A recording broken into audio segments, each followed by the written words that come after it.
দর্শক, শ্রাবণের এই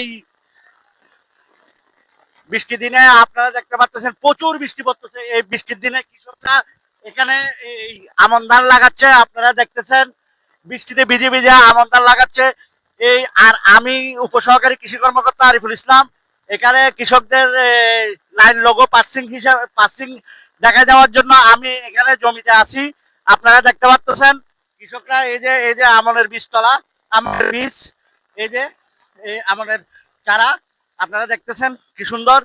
তো এই যে কৃষকরা বৃষ্টিতে ভিজে রোদে শুকিয়ে আমাদের জন্য এই ধান উৎপাদন করতেছে, তাদের জন্য আমরা তাদের তাদের জানাই।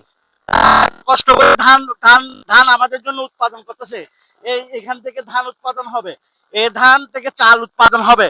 তো দর্শক, সকলকে অসংখ্য ধন্যবাদ। আসসালামু আলাইকুম।